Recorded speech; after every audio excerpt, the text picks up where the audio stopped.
गणेश, म्हाळसाने तुम्हाला किती सुंदर सजवले आहे। मी पण त्यांना सहाय्य केले, मी पण त्यांना सजवले आहे।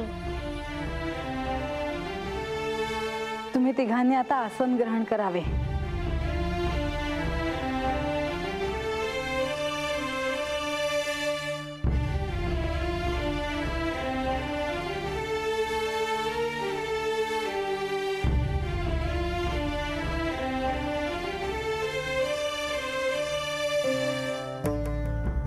प्रणम्य शिरसा देवं गौरीपुत्रं विनायकं भक्तावा संस्मरे नित्यं आयुष्कामार्थसिद्धये।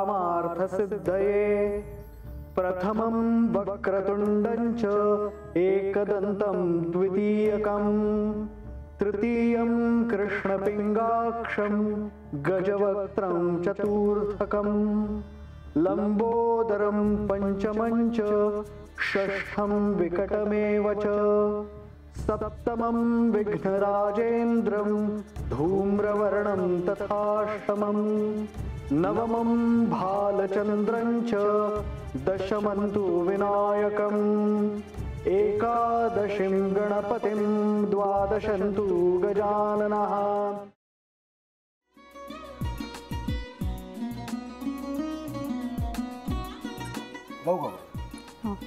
असाच लावू ना।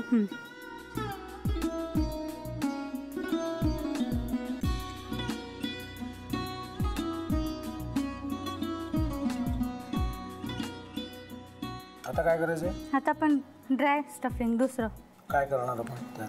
आपण ह्याच्यात मेयोनीज न टाकता बाकीचे सगळे साहित्य टाकायचे। अच्छा, हे सगळं। ऋतू, माझा तर विश्वासच बसत नाहीये। म्हणजे अगं बहिणी आमचं लग्न व्हावं म्हणून किती प्रयत्न करत होते आणि ते सगळं करताना की शिवच्या आम्हाला माहिती पुरवते।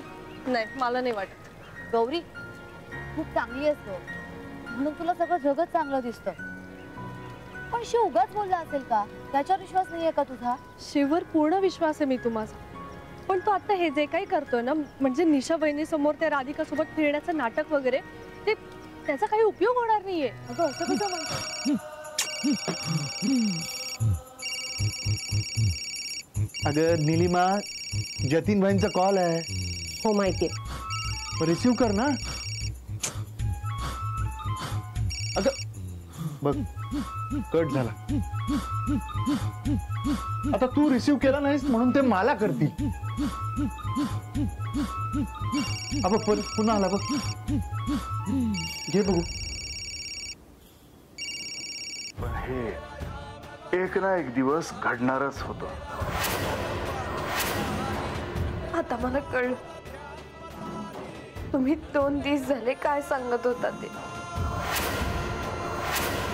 बनू हे संकेत असतात आणि हे ठरवून येत नसतात।